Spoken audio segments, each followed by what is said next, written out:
This is our step-by-step installation method for installing a driveway using 30mm porcelain paving. This is a rigid installation complete with a rigid joint. Our full installation guidelines can be downloaded from our website. If you're already familiar with installing porcelain paving on a patio, this is a very similar installation technique. Before you get started, you will need the following materials: 30mm porcelain paving, paving primer, Marshall's exterior jointing grout, edge restraints, MOT Type 1, sharp sand and cement as a sub-base.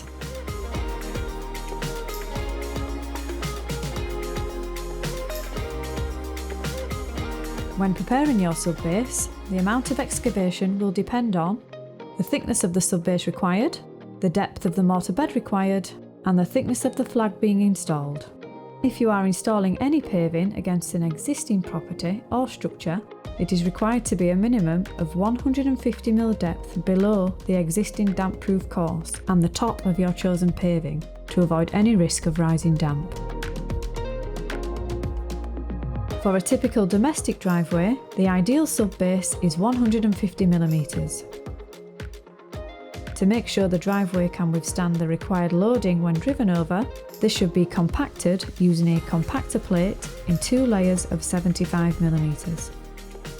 For the most efficient water runoff, correct falls should be used in preparation of the sub-base to allow drainage into a suitable and compliant drainage system. Here, we are using a driveline drain system into a compliant rainwater gully, as it is a hard-wearing, concrete drainage solution and complements the look of the porcelain.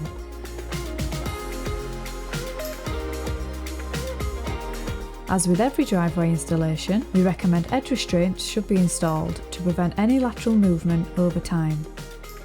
Here, we are using granite sets to supplement the design of the porcelain and standard flat top edging for borders. For steep inclines, the use of intermediate restraints should be considered. When using porcelain paving, you should mix the contents of all packs on site that you plan to use on the driveway in order to blend any batch colour variation. Make sure you make a note of your batch number in case you need more paving. The paving should be laid on a full, wet, workable mortar bed of 4 parts sharp sand and 1 part cement, between 30 to 40mm thickness. Paving primer must be applied to the full rear of the paving. This will prevent any separation from the mortar bed and the base of the flag. Lay the primed flag onto the prepared mortar.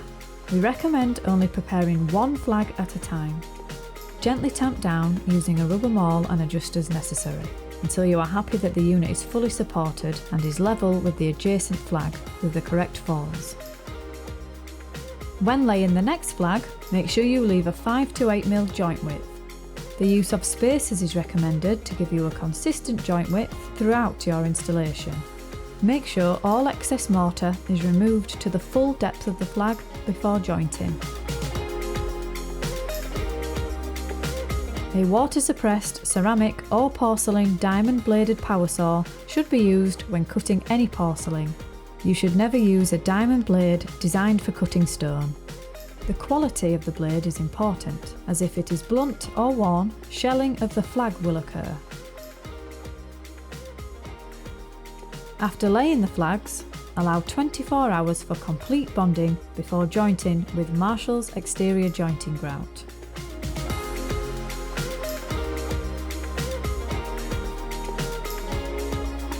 To prepare the jointing material, mix the contents of a full pack with the specified amount of water, making use of a paddle mixer and following the instructions on the pack.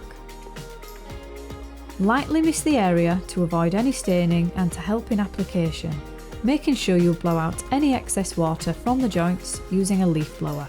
Pour the fully mixed material onto the paving. Using a neoprene squeegee, lightly work into the joints diagonally until completely filled.